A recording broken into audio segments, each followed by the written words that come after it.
Baik sahabat Undiksa, kembali lagi masih bersama saya Joni Astiti dan di sini kita akan kembali melanjutkan ya untuk membahas program magang dan studi independen bersertifikat. Yang mana ini programnya kalau nggak salah baru 2 tahunan ya Miss ya?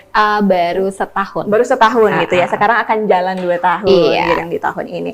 Oke, nah tadi kan kita sudah membahas tentang keuntungan, syarat-syarat dan sebagainya. Betul. Yang pasti juga masih menjadi pertanyaan bagi mahasiswa yang ingin mengikuti program ini, apakah mereka harus memilih perusahaan yang sesuai dengan prodi atau jurusan mereka nih, misalnya kalau pengen magang di perbankan, apakah mereka harus berasal dari fakultas ekonomi misalnya atau bagaimana nih Miss? Nah, ketika mahasiswa masuk dan memiliki akun di laman Kampus Merdeka khusus untuk program magang dan studi independen bersertifikat ini, biasanya mahasiswa nanti akan memiliki akses ya. Jadi akses untuk melihat perusahaan-perusahaan yang membuka lowongan ya.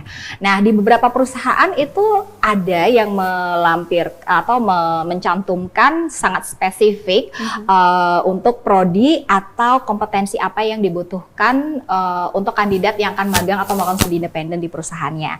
Namun ada beberapa perusahaan juga tidak menampilkan secara spesifik. Jadi mereka hanya bilang bahwa mereka memerlukan kandidat yang mampu melakukan komunikasi secara baik misalnya ya, atau misalnya memiliki kompetensi berbahasa Inggris atau bisa membuat konten seperti itu misalnya. Nah, disinilah diperlukan mahasiswa itu untuk lebih teliti lagi, kemudian juga tidak bosan-bosannya karena setiap hari itu perusahaan yang mencantumkan lowongan itu terus terupdate gitu. Jadi misalnya untuk hari ini ada 1000 lowongan, besok bisa berubah jadi 1500 gitu.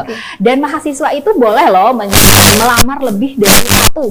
Gitu. Jadi ini nih bagusnya sistemnya dibangun adalah sama-sama memiliki power gitu, baik dari perusahaan maupun dari mahasiswa sendiri. Jadi mahasiswa di sini jangan merasa bahwa kalian berada pada posisi yang membutuhkan gitu. Jadi di sini sifatnya tuh sama-sama mutual ya, jadi mutual benefit, jadi memberikan benefit yang sama dan saling memerlukan gitu. Jadi kalian juga mahasiswa memiliki power juga gitu, kalian punya kompetensi yang bisa kalian jual gitu ya di perusahaan, kemudian tenaga kalian juga tentu dibutuhkan oleh pihak industri gitu.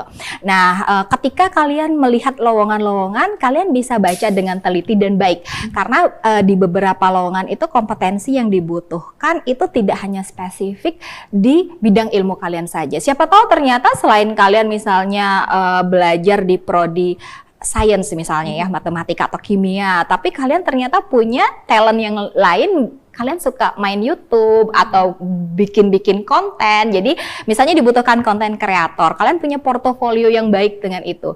Why not gitu? Karena intinya adalah kalian membicarakan atau mengkomunikasikan skill yang kalian punya. Jadi kalian harus sudah memposisikan diri kalian gitu ya. Kalian mengenali diri kalian dengan semua potensi yang kalian miliki, keterampilan yang kalian miliki, dan itu harus dimaksimalkan, di-perform ketika melakukan discussion dengan pihak industri ataupun sebelumnya dengan pihak dosen pembimbing kalian. Nah menyambung tadi jawaban Miss itu ya, berarti apakah dalam proses ini akan ada proses seperti interview seperti itu dari mitra? Iya, jadi ketika nanti lamaran pertama tentu saja berkas ya, jadi seleksi filter pertama itu adalah berkas-berkas yang harus kalian kumpulkan, baik berupa CV, kemudian ada nilai juga ya, dan sebagainya. Nah, ketika kalian lolos di pemberkasan, nanti status di akun kalian itu adalah proceed ya, jadi diproses gitu ya. Ada yang pertama registered, ada proceed, dan kemudian nanti kalian akan dihubungi melalui email yang sudah kalian daftarkan. Iya, nanti dari email tersebut akan ada undangan untuk melakukan interview biasanya. Jadi dilakukan interview dulu oleh pihak industri. Berarti bisa dibilang mekanismenya itu hampir mirip ketika kita ingin melamar pekerjaan. Betul. Real ya di lapangan gitu ya Miss ya. Nah lalu apakah selama mengikuti program studi independen maupun magang bersertifikat ini mahasiswa masih bisa mengikuti perkuliahan atau mungkin mereka harus cuti dulu baru bisa mengikuti program ini? Idealnya sih mereka sudah perkuliahannya sudah nggak ada lagi ya, idealnya seperti itu, karena perkuliahan yang mereka ambil pada semester itu sudah dikonversi gitu. Namun kembali konversi itu adalah merupakan hak otoritas di tiap prodi. Karena kan prodi yang paling tahu apakah project yang atau case yang sedang dikerjakan oleh mahasiswa itu sesuai dengan CP dari mata kuliah yang akan dikonversi. Jadi tidak dipaksakan. Nah, apabila pada kasus di mana mahasiswa masih harus tetap melakukan perkuliahan gitu ya, mumpung sekarang masih online atau daring, biasanya pihak industri itu sangat fleksibel ya. Jadi mereka menyadari bahwa trainee yang mereka dapatkan ini adalah statusnya masih mahasiswa, sehingga kemungkinan mereka untuk melakukan perkuliahan itu masih ada gitu, sehingga biasanya industri mengizinkan. Jadi so far sih mahasiswa Undiksa yang melakukan studi independen maupun magang itu tidak ada kendala ketika mereka meminta izin kepada mentornya untuk melakukan perkuliahan. Oke, jadi di sini juga akan dinilai ya bagaimana kemampuan mahasiswa untuk memanage waktu mereka untuk membagi. Betul, dan juga komitmennya, komitmen. Jadi bukan berarti karena sambil nyambi kuliah terus kemudian mereka tidak berkomitmen untuk full mengerjakan magang gitu ya, tugas-tugas di magang. Jadi mereka tetap harus profesional dan harus fokus juga all out dalam mengerjakan semua tugas. Karena ini kan membangun citra diri juga. Gitu citra diri dan citra kampus. Benar sekali. Oke. Nah, lalu apakah penilaian kinerja mahasiswa di tempat mereka magang itu nanti bisa mempengaruhi penilaian mereka di kampus nantinya, Miss? Iya. Jadi untuk mata kuliah yang akhirnya disetujui untuk dikonversi itu biasanya kalau di batch pertama kemarin dosen pembimbing itu memiliki akses ya untuk melihat nilai yang sudah diberikan oleh pihak industri. Jadi dan pihak industri juga di awal ketika mahasiswa dinyatakan lolos dan diterima di perusahaan tersebut dan mahasiswa juga menerima untuk menjadi trainee di perusahaan tersebut, itu biasanya dilakukan yang namanya kegiatan konsolidasi. Konsolidasi antara pihak industri dan korprodi. Jadi ada pertemuan ya antara satu industri dengan korprodi yang mahasiswanya diterima magang atau melakukan studi independen di perusahaan tersebut. Nah, pada saat konsolidasi itulah diharapkan para korprodi akan memberikan banyak masukan kepada industri. Ini maunya apa sih dari pihak prodi? Ini mahasiswa saya oke, akan saya konversi, tapi dengan syarat nanti nilainya nanti bentuknya seperti ini ya. Kemudian biasanya pihak industri itu sangat fleksibel dan juga open. Even beberapa industri menawarkan diri gitu ya. Kalau misalnya pihak prodi ingin melakukan konsolidasi secara eksklusif dengan prodinya sendiri dengan mengundang industri, sehingga nanti bisa berbicara langsung dengan para dosen pengampu mata kuliah yang akan dikonversi nanti gitu. Nah, itu dampaknya kalau misalnya penilaiannya akan dikonversi, namun kalau tidak dikonversi nanti nilai tersebut tentu saja akan bisa menjadi akan ada di sertifikat industri sebagai pendamping ijazah. Oke, seperti itu ya. Oke, nah lalu ini kan baru 1 tahun berlangsung gitu ini sih ya. Kalau baru 1 semester kemarin. Sekarang semester yang kedua. Semester kedua. Ini waktu pendaftarannya berarti sudah lewat kan? Sudah lewat ya. Untuk yang untuk yang semester ini karena belajar dari batch kemarin ya. Karena batch kemarin itu ternyata waktu pendaftarannya lumayan agak molor. Karena idealnya kan sudah harus dilakukan pada saat awal semester gitu. Sehingga untuk cycle kedua ini diperbaiki lagi sistemnya. Jadi kemarin itu Desember pertengahan dan akhir itu sudah dibuka pendaftarannya sampai awal Januari kemarin. Iya. Jadi karena kenapa harus secepat dan sesingkat itu, karena setelah itu kan masih ada proses seleksi lagi gitu dari pihak industri. Oke, gitu. Biar nggak cepet-cepetan juga ya. Betul, ya. Oke, berarti untuk semester ini sayang sekali udah tutup. Sudah tutup, betul, sudah tutup. Mungkin nanti untuk periode-periode berikutnya atau semester-semester selanjutnya mahasiswa ini bisa langsung mantengin lamanya Kemendikbud, benar? Ristekdikti, iya. Langsung aja dicari ya, sekarang kan sudah canggih ya kan? Atau kalian bisa kunjungi di website kita ya, uptpkkm@undiksa.ac.id. Oke, bisa langsung meluncur di sana dan selalu pantengin informasi-informasi terkini ya. Nah, lalu bagaimana dengan minat mahasiswa kira-kira Miss yang yang sudah mengikuti program ini sebelumnya? Apakah banyak yang tertarik dengan program ini atau bagaimana? Iya, jadi untuk batch kedua ini ya, di cycle kedua ini itu ada 100.000 lebih pendaftar dari 1.000 perguruan tinggi. Nah, Undiksa adalah kampus peringkat kedua di Provinsi Bali ya. Dari jumlah pendaftar yaitu ada 223 mahasiswa gitu ya. Jadi ada banyak ya 223 mahasiswa yang mendaftar dengan 38 mahasiswa yang diterima. Jadi untuk sekarang baru 38 mahasiswa yang diterima dari 200-an pendaftar. Nah, jadi untuk meningkatkan conversion rate penerimaan, jadi selain meningkatkan jumlah pendaftar, mungkin nantinya kita bisa coba untuk mendatangkan mitra industri ya. Jadi tugas dari UPT PKKM sendiri sebenarnya bagaikan PR gitu ya, PR-nya talent Undiksa gitu. Jadi kami mempromot talent Undiksa ke dunia industri gitu.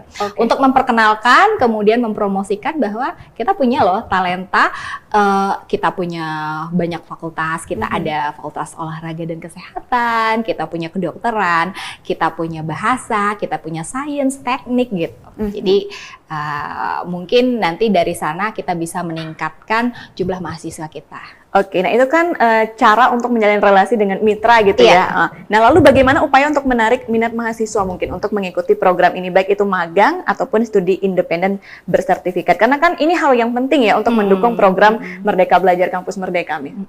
Kemarin kita sudah melakukan sosialisasi gitu, dan sosialisasinya tidak sembarang sosialisasi ya. Jadi kita ada 2 hari sosialisasinya, kita mengundang 2 mitra industri yang sudah menerima mahasiswa kita, baik di tempat magang dan studi independen. Kita undang BRI, kemudian kita undang Alfa juga, grup Alfa. Kemudian kita juga menampilkan para mahasiswa untuk memberikan testimoni. Jadi mahasiswa yang sudah terlibat di batch pertama kemarin. Jadi mahasiswa-mahasiswa yang sudah terlibat di magang dan studi independen, mereka luar biasa sekali ya. Sharing kepada teman-temannya gitu, apa yang sudah mereka pelajari selama mereka mengikuti magang dan studi independen, kemudian benefit apa yang mereka dapatkan. Nah, selain itu juga kita sudah punya grup ya, grup WA dan Telegram. Ini saya benar-benar terima kasih banget, dalam waktu kemarin pada saat batch pertama itu, dalam waktu yang sangat singkat itu 2 grup WA itu udah full. Banyak yang japri gitu ya, mohon dibuatkan grup lagi karena saya sudah nggak bisa masuk lagi ke grup gitu. Jadi dari sana saya melihat bahwa ternyata sebenarnya minat mahasiswa itu sudah sangat tinggi untuk mengikuti magang dan studi independen. Cuman mungkin ada beberapa yang masuk ke sana ternyata tidak masuk kriteria tersebut, karena misalnya mereka masih semester di semester awal gitu ya, tapi mereka bagusnya sudah menyiapkan diri dari sekarang. Nah, kemudian sebenarnya program Kampus Merdeka ini kan banyak sekali ya Mbak Tias ya. Jadi tidak hanya magang dan studi independen, ada kampus mengajar, kemudian ada proyek kemanusiaan seperti yang Mbak Tias sudah sampaikan tadi. Sehingga mahasiswa itu sebenarnya punya banyak sekali pilihan, mau pilih yang mana gitu. Sehingga ini kita antar program satu dan program lain ini saling promote gitu programnya ya. Promosi gitu. Ya. Promosi gitu. Ya, oke. Nah, mungkin kenapa mahasiswa lebih banyak yang berminat di program magang dan studi independen bersertifikat untuk magangnya aja mungkin ya. Itu karena memberikan mereka peluang tadi bisa langsung dikontrak sama tempat kerjanya itu. Tapi kembali lagi, ini kan kita sama-sama cari ilmu gitu ya, Miss ya. Tergantung cara kita gimana nanti di lapangannya. Dan tergantung passion. Iya, gitu. Benar sekali. Kan kita tidak bisa memaksa mahasiswa. Misalnya mahasiswa passionnya, saya tidak ingin nanti bekerja di dunia industri misalnya, kan ada gitu. Saya lebih ke wirausaha misalnya gitu. Saya pengen buat startup gitu. Tapi kembali lagi gitu, sebagai mahasiswa ada baiknya juga kita tuh explore dulu kan. Biasanya saya kasih tahu mahasiswa saya jangan sudah pesimis dulu atau melihat sesuatu sudah menjudge bahwa saya tidak suka, kenapa nggak dicoba gitu kan. Kalau kita nggak coba kan kita nggak tahu apa kita suka atau enggak. Benar sekali. Oke, mungkin terakhir Miss sekaligus closing statement yang ingin disampaikan kepada mahasiswa yang mungkin ingin mempersiapkan dirinya nih untuk mengikuti program magang maupun studi independen bersertifikat. Iya, baik buat teman-teman Ganesha Muda Undiksa yang ingin ikut kegiatan magang atau studi independen bersertifikat untuk cycle ketiga nanti, yang pasti kalian harus keep on ya, keep on track ya, jangan pernah ketinggalan berita. Kalian bisa ikut follow IG kita UPT PKKM Undiksa, atau sering-sering memantau di laman Kampus Merdeka Kemdikbudristekdikti, dan juga bisa ke website kita di uptpkkm@undiksa.ac.id, dan juga kalian bisa join di grup Telegram kita dan grup WA kita udah ada 3 WA, MSIB 2 dan 3. Jadi jangan takut ya untuk mengenali potensi diri dulu, kemudian kalian mau kemana, passion kalian apa, kemudian setelah itu kalian coba explore diri di magang maupun studi independen bersertifikat. Baik, luar biasa. Terima kasih sekali lagi Miss Karina Ya, sudah sama-sama, meluangkan Mbak waktunya Tias. ya di tengah-tengah kesibukannya untuk berbagi tentang program magang dan studi independen bersertifikat. Jadi untuk sahabat Undiksa yang mungkin masih ragu-ragu atau belum pernah mendengar program ini ya, ternyata ini ada di Undiksa dan kalian juga bisa mengikutinya untuk seperti yang disampaikan oleh Miss Karina tadi, mengasah potensi diri yang dimiliki dari diri kalian masing-masing. Sekali lagi terima kasih untuk sahabat Undiksa yang sudah menyaksikan video ini, baik itu di part 1 maupun part 2. Jangan lupa untuk di-subscribe untuk laman YouTube Universitas Pendidikan Ganesha, dinyalakan juga tombol loncengnya biar kalian selalu mendapatkan update-update terbaru terkait informasi-informasi terkini di seputar Universitas Pendidikan Ganesha. Dan juga jangan lupa di-share ke sosial media kalian dan tinggalkan di kolom komentar jika ada pertanyaan ataupun masukan yang ingin kalian sampaikan. Saya Junia Siti pamit undur diri, sampai jumpa dan salam harmoni.